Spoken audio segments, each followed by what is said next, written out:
Right now, a machine built in the 1970s is coasting through the dark at 17 kilometers a second, further from home than anything humanity has ever made.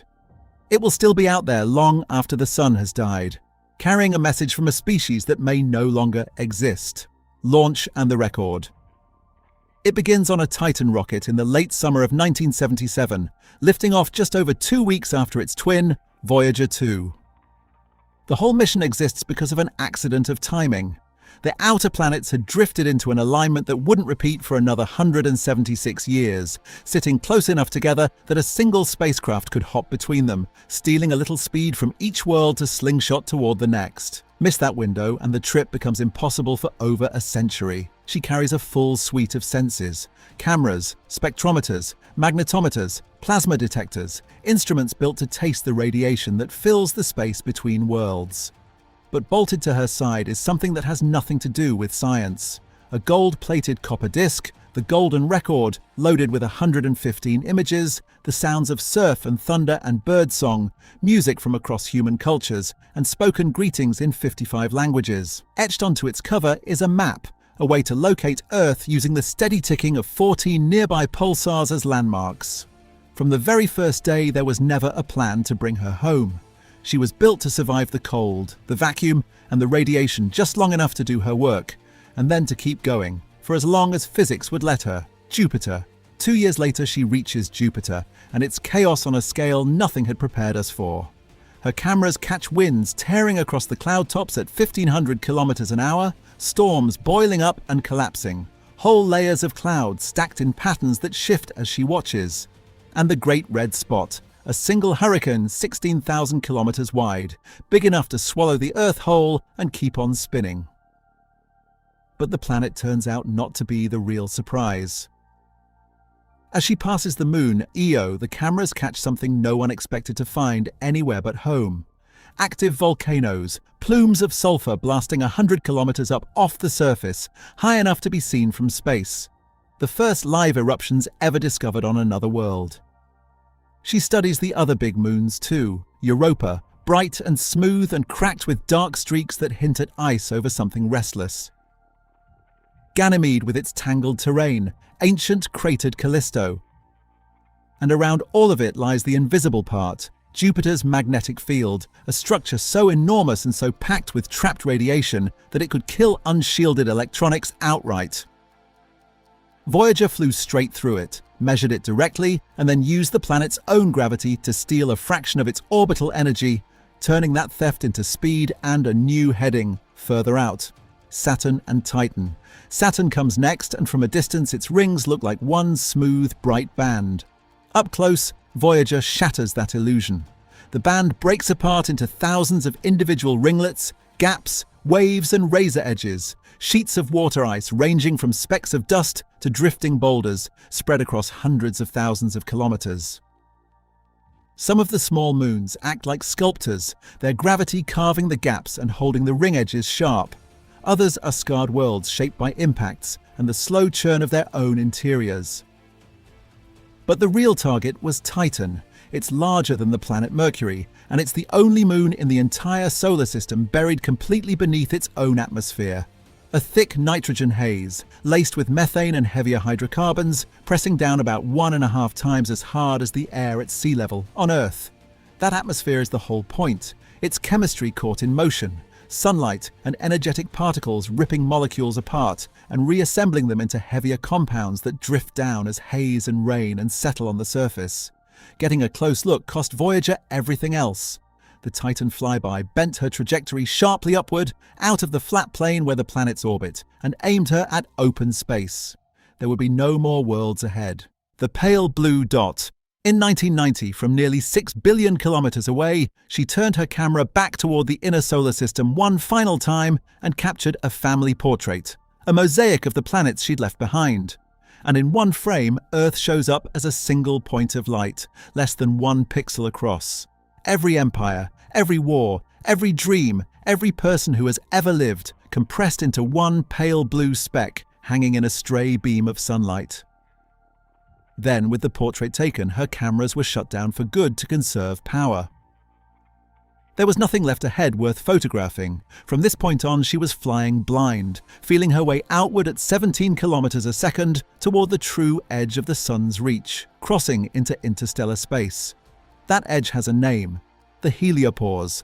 It's the boundary where the wind of charged particles streaming off the sun finally loses its pressure and stalls against the thin gas that fills the space between the stars. But crossing it is nothing like passing a checkpoint. There's no wall, no line, no marker of any kind. Voyager didn't see it. She could only detect it. As she drew close, the readings began to shift. A sharp drop in the particles that originate inside the sun's bubble, and a sudden surge in the cosmic rays that come from the galaxy beyond it. And on August 25th, 2012, 35 years after leaving the launch pad, Voyager 1 crossed that invisible threshold and became the first object human hands had ever built to leave the heliosphere entirely and enter true interstellar space, the space between stars. One light day out, by late 2026, she reaches a distance of almost 26 billion kilometers, becoming the first human-made object ever to sit one full light day from Earth. Sit with what that actually means. Light, the fastest thing in existence, now needs an entire day to make the one-way trip. A command sent from the Deep Space Network today doesn't reach her until tomorrow. Her reply doesn't arrive until the day after that. Every conversation with her is now a 3-day round trip, and she's dying, slowly, from the inside. The generators keeping her alive work by converting the heat of decaying plutonium into a trickle of electricity, and that heat drops a little more with every passing year. To stay awake, she's been forced to shut her own systems down, one instrument at a time, trading her senses away, piece by piece, in exchange for a few more years of life. Going silent. Somewhere in the coming years, the last working instrument will fall silent, and whatever science she still returns will narrow down to the single last sensor she can keep powered. NASA's current expectation is that she'll stay within range of the Deep Space Network only a little while longer than that. She won't explode. She won't crash into anything. From Earth, her end will look like nothing at all. One day she simply won't answer, and she won't answer again. And in that moment she becomes openly what she has quietly been for most of the journey already. A small traveler moving through the dark, coasting onward, with no way of knowing whether anyone back home is still listening for her. 40,000 years. About 40,000 years from now, she'll drift relatively near another star, a small red dwarf called Gliese 445, though relatively is doing a lot of work in that sentence. Her closest approach will still leave a gulf of roughly 1.5 light years between them. Because out beyond the planets, there's nothing left to steal speed from. No more gravity assists, no more slingshots. The jumps at Jupiter and Saturn reshaped her whole path across the solar system, but between the stars the distances are so vast that even a spacecraft moving fast enough to cross a continent in minutes becomes, in effect, motionless. By this point, her radio has been dead for tens of thousands of years. No one is tracking her, no one remembers the names of the engineers who built her, and the civilization that launched her may not even exist anymore. The galaxies merge. Skip ahead 3 to 4 billion years and the scale of the story changes entirely. Voyager is no longer meaningfully tied to the solar system at all.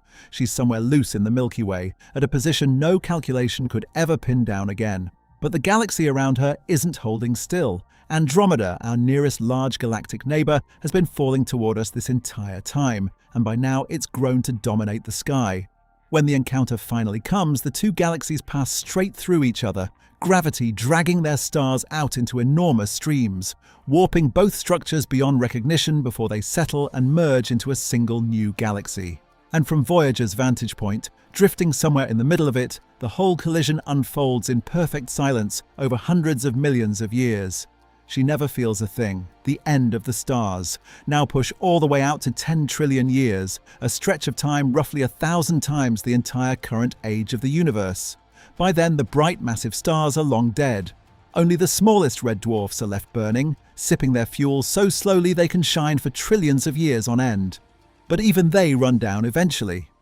As the last usable hydrogen gets locked away and star formation grinds to a halt, the galaxies decay into loose collections of stellar corpses, and the night sky empties out and goes dark. If Voyager is somehow still intact out there, she is now older than nearly every star that was shining on the night she launched. And past this point, the timeline stops being history and turns into theory. One possibility is that matter itself has a shelf life, that across spans of time we can barely write down, protons slowly decay, and everything built from atoms quietly comes apart into lighter particles. Given long enough, the universe itself would begin to erase her, disassembling the spacecraft one particle at a time until nothing structured is left. She reached further than anyone who built her ever dared to imagine. And whatever finally becomes of the metal, the fact of her doesn't change. That on one small, fragile world, for one brief flicker of time, life looked up into all that darkness and made the choice to reach out. If you had just one image, one sound, or one sentence to leave on that record for whoever finds it next, what would yours be? Tell me in the comments and subscribe if you want to keep looking up.